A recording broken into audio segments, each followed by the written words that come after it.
Will liberation make you non-functional? So this video is a response to a question by someone who wanted to know about divine providence.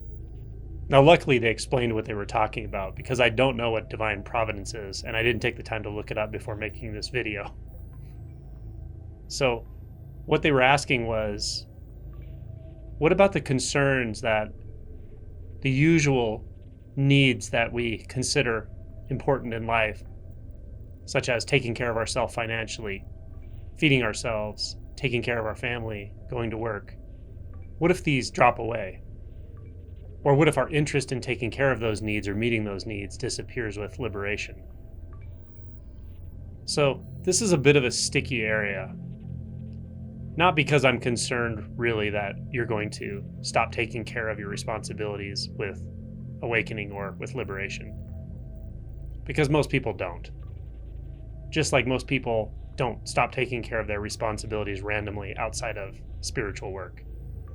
So is there a chance? Sure.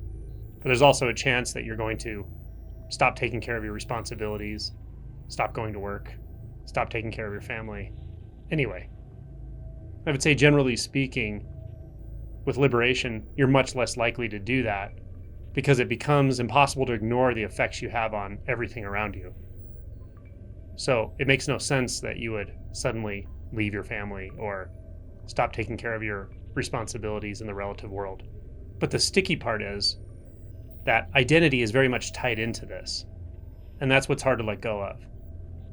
So part of me is always inclined to say, well, at some point you have to let go and you won't be able to know the answer to that question. If the question that's holding you up is, how will things look after liberation? How will things look after I wake up? How will things look after I let go or the letting go occurs? If that's what really haunts you, then I have some bad news. You can't know. You won't know. It's impossible. You have to let go. You have to let go of that identity. Those identity structures, the ones that seem like they're doing you a favor, but in truth, they're actually what's causing you to suffer. So I might say it this way, whatever comes out the other side will likely take care of business, go to work, maintain a job, maintain relationships, but it won't be you, or it won't be you as you know yourself or as you take yourself to be. It will just be life doing that. Reality, as it is, does what it does. It all appears out of nothing. And that's the ultimate mystery. That's what the mind does not want to accept, because it can't accept that. Never will. So the key is to see that you're not that. You're not the mind. You're not the collection of beliefs and identities. You're not that feeling of holding on. You're not the feeling of having to let go either. What we're talking about here is fully beyond you. It's fully beyond any way that you know yourself. And that's far scarier in one sense than the belief that you might leave your family or quit your job after awakening. Often, we will actually cling to fears because that's more comfortable than the unknown. Even if it's an uncomfortable belief that keeps us bound into thinking, we'll often find that more comfortable than really seeing what's right here, which is completely mysterious. It's not something you can grasp. It's not something you can hold on to. It's not something you can know. There's nothing predictable here. All of that is a mental construct to try to make us feel better, but it doesn't really have that volition. It just has that effect. It seems like we feel secure in some sort of internal solidity, predictability, distinctness, specialness. But it also causes our suffering. It causes us to feel constantly separate. And somewhere inside we know that's just not the truth. There is no separation anywhere. So it's a false internal paradigm or false internal reality. So the fear that grips you in this place is a false fear. It can't actually know what's out there. It just imagines it knows what's out there, and then imagines and catastrophizes what that's going to mean to you. But it doesn't know anything about out there. It doesn't know anything about in here either. These are just reflections. Thoughts are reflections. They're ripples on the surface of a pond. They're momentary. But they get into a habituated, repeated pattern where it starts to feel solid. It starts to feel like you. It starts to feel like it has a past and a future. But it's just one ripple.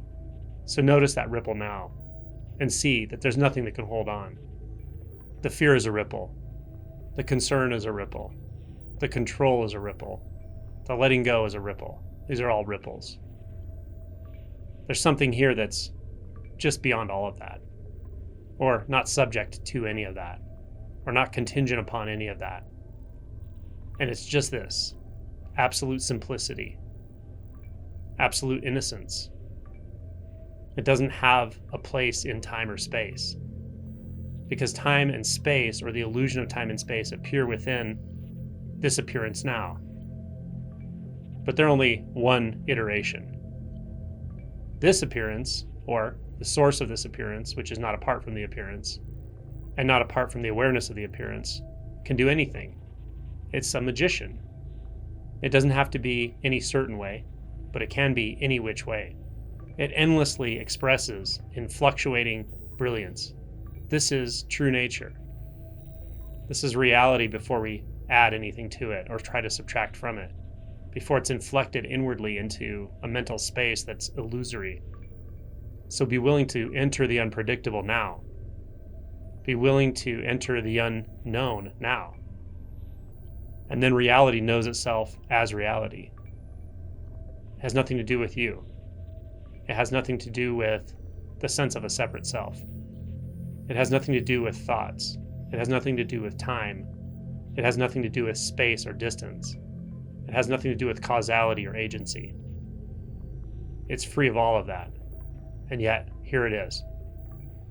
You're feeling it. You're seeing it. You're hearing it. But there's no one apart from it doing that. That's the illusion. So there's just the hearing, feeling, seeing. Those aren't divided. There's not separate sense modalities. The sense gates of the body-mind make it appear that way. But as reality knows itself as just this expression, there's no ability to divide up senses, consciousness, or consciousness from senses. There's no term for this, but it's right here. It's just this. You don't have to find it. You don't have to approach it. You don't have to discern it. It's there before any of those movements. Isn't that wonderful?